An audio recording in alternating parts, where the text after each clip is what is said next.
민선 4기 지방자치단체장 취임 2주년을 맞았습니다. 취임 당시부터 규제개혁 전도사를 자처했던 김문수 경기도지사.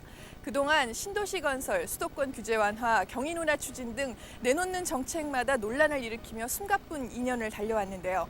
임기 절반을 넘긴 김문수 경기도지사를 단박 인터뷰가 만나봅니다.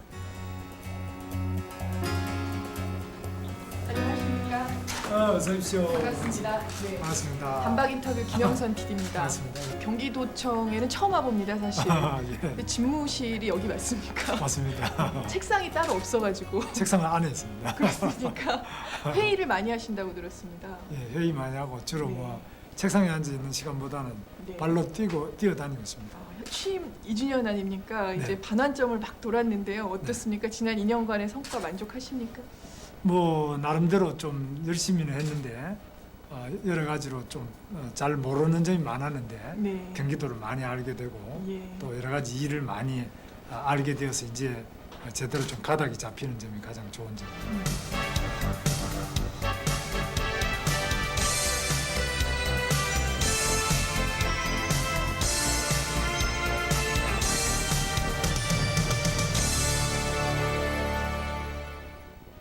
삼선 국회의원에서 지자체 단체장으로 변신을 하셨는데 어떻게 달라졌습니까? 스스로 느끼시기에.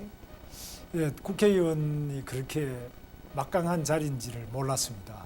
그런데 이 도지사를 해보니까 사실 도지사나 이 지방자치단체는 아직까지 거의 권한이 없다는 점이 가장 좀 답답한 점이다 이렇게 생각합니다. 바쁘기는 훨씬 바쁩니다. 그 지난 2년 동안 가장 중점적으로 이것만은 내가 해냈다 혹은 추진하고 있다 이렇게 내세우시는 것이 있으시다면요? 그래도 좀 우리 경기도에 규제가 상당히 많은데요. 그야말로 규제 백화점이라고 할 정도로 규제가 많은데 이 부분에 대해서 그래도 국민적인 관심을 가지고 정부 측에서도 상당한 정도로 관심을 많이 가져서 지금 상당한 정도로 이제 규제 해제가 되고 있습니다. 특히 우리 경기도의 군사시설 보호구역이 전국에서 제일 많은데 이 군사시설 보호구역도 지금 많이 좀 풀리고 있고요. 경기, 서울, 인천을 제외한 나머지 광역자치단체장들은 전부 수도권 규제 완화에는 반대 입장이죠.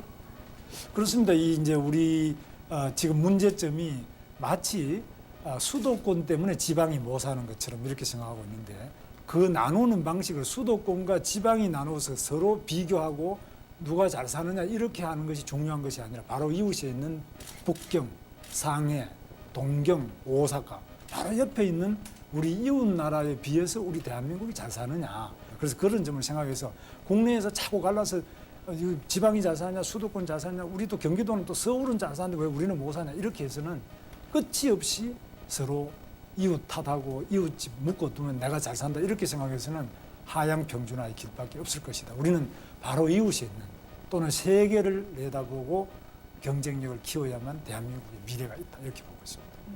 기업하기 좋은 환경 조성에 굉장히 초점을 두고 계시잖아요. 근데 너무 지나치게 친기업적인 것이 아니냐 이런 비판적인 시선들도 좀 있죠. 그 얼마 전에 그 이건희 회장 조사하는 걸 가지고 부자를 달달 볶아서 다 내쫓는 나라다 뭐 이런 말씀을 하셔서 또 논란되지 않았습니까?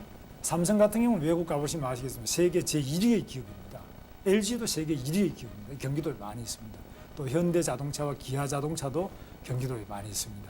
이런 기업들이 코리아라고 하는 대한민국 이상으로 우리 국위를 선양하고 여러 가지로 밖에 나가보시면은 세계 모든 사람들이 삼성 핸드폰 갖고 싶어하고 LG 디스플레이 갖고 싶어하고 현대자동차 타고 싶어하잖아요.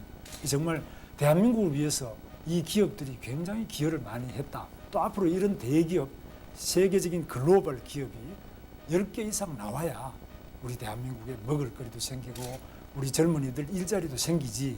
이런 기업들 계속 두들기면 결국 이 기업들이 글로벌 기업이기 때문에 해외로 나가는 수가 있습니다. 기업의 투명성도 중요한 것 아닐까요? 물론입니다. 투명성. 근데 지금 기업에 투명하지 않고 기업을 할 수 있습니까? 투명하지 않은 것은 처리해야 되지만 우리 한국의 대기업 중에 10대 대기업 중에 안 잡혀간 데가 LG밖에 없습니다. 다 잡혀가는 거 이런 것은 너무 심하다. 한국 기업은 마치 부정부패의 덩어리처럼만 너무 그렇게 부각되는 것도 대한민국의 이로운지 한번 생각해 볼 필요가 있다. 잘못이 있으면 처벌을 하고 그 그 정리를 하고 넘어가야 한다라는 것이 그 삼성 수사를 지지하는 쪽의 입장이지요. 물론입니다. 세계적으로 우리가 유치한 기업 중에서도 심지어 마이크로소프트 같은 경우도 다 조사를 합니다. 그래서 세계 어느 기업이 문제가 없겠습니까? 그러나 문제가 있다 하더라도 그것을 예를 들면 특검을 통해 가지고 60일, 90일 연장을 하면서 계속 매일매일 9시 뉴스에 이렇게 계속 보도돼서는 그 기업이 치명적입니다. 문제가 있으면 수사를 해서 처벌하면 됩니다. 그러나 그것이 지나치게 기업의 이미지를 완전히 다 깎아 먹어버리는 이런 것들은 문제가 있다고 보고 있습니다. 얼마 전에 그 수원의 삼성연구원들에게 그 광교 신도시 분양 우선 혜택을 주겠다 이런 말이 나와서 또 논란이 됐는데 그것도 같은 생각에서 연장선상에서 하신 말씀이신가요? 그렇습니다. 삼성의 연구소가 세계 최고 연구소고 우리 경기도는 대한민국 연구소의 3분의 1이 있습니다. 삼성연구소, 현대연구소, 그리고 LG연구소뿐만 아니라 여러 가지 우리 경기도의 중소기업 연구소도 전부 여기 있습니다. 공장은 지방에 가더라도 연구소는 이쪽에 많은데 삼성연구소도 무주택자가 40%가 넘습니다. 그래서 이런 사람들이 연구를 제대로 하려면 집하고 가까워야 되는데 이런 부분에 대해서는 일정한 우선권을 주자는 것이고 그것은 통과가 또 됐습니다. 당연히 제 주장이 맞다고 생각하고 모두 다가 제 주장에 공감하고 있습니다. 그것은 마치 삼성에만 특혜를 주는 것처럼 이야기하고 있는데 그건 잘못된 오보입니다.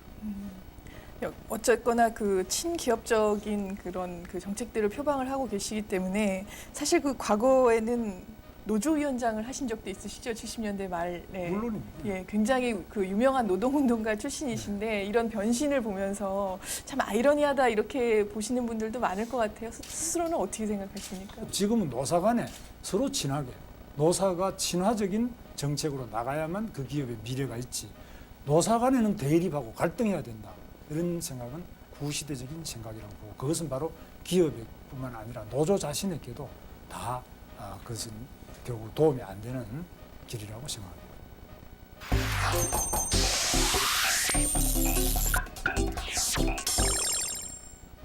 그 논란이 되는 정책들도 아직 몇 가지 있죠. 특히 그 경희 누나 얘기를 먼저 여쭈어야 될 것 같은데 일단 이명박 대통령이 그 운하건설 국민들이 반대하면 대운하건설 하지 않겠다라고 밝힌 상태 아닙니까? 근데 얼마 전에 안상수 인천시장은 또 조속히 경희 누나를 시행해야 된다라는 기자회견을 했고요.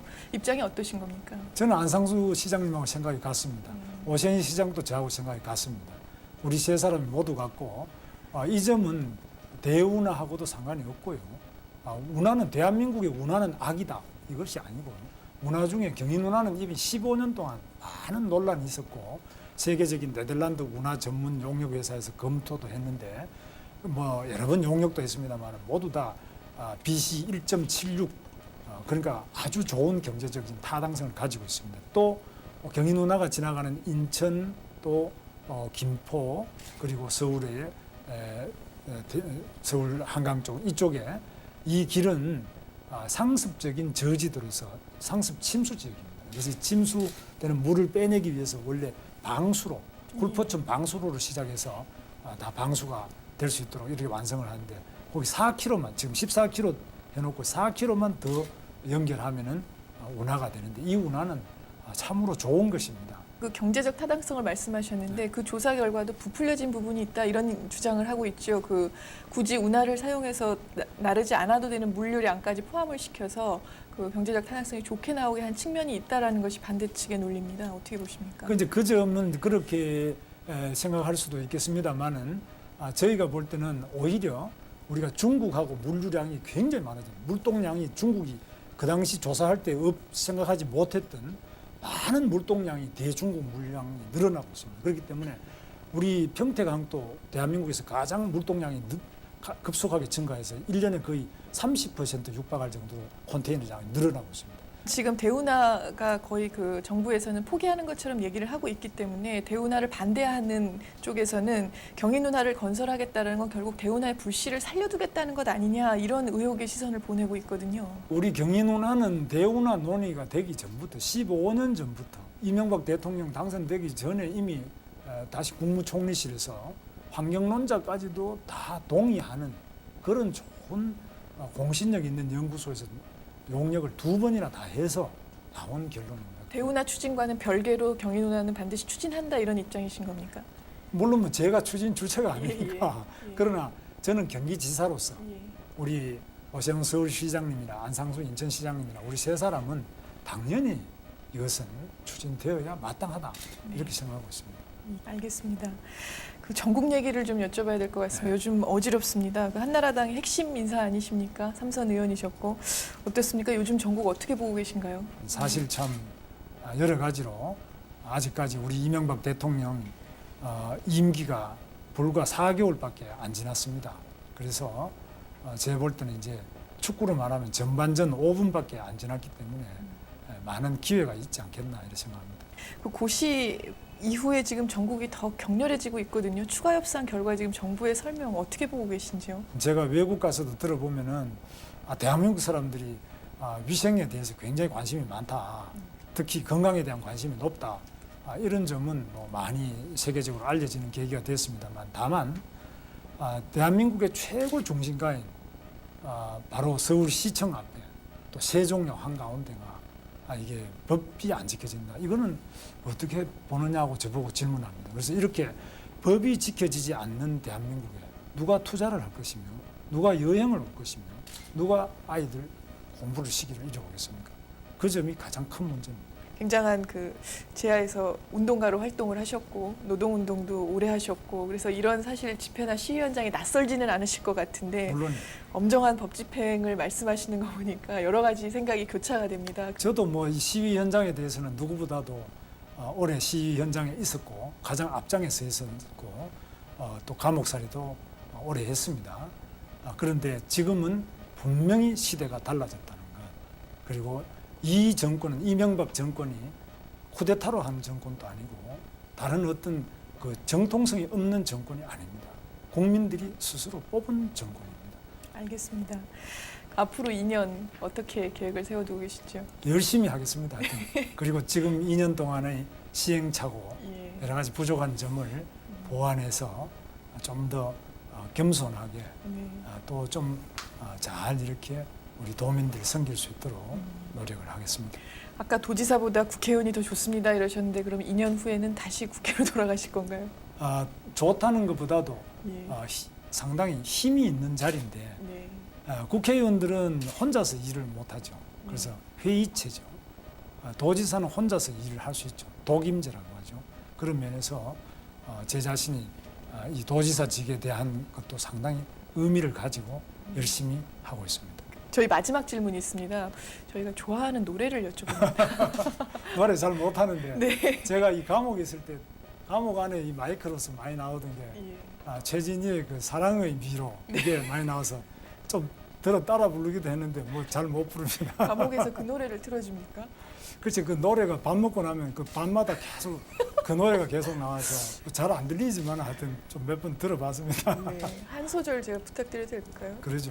잘 못 부르지만 지금 할까요? 네. 반주는 없네. 없습니다. 죄송. 그토록 다짐을 하건만 사랑은 할 수 없어요.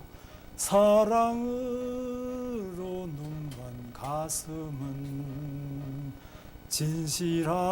진실하나에 울지요.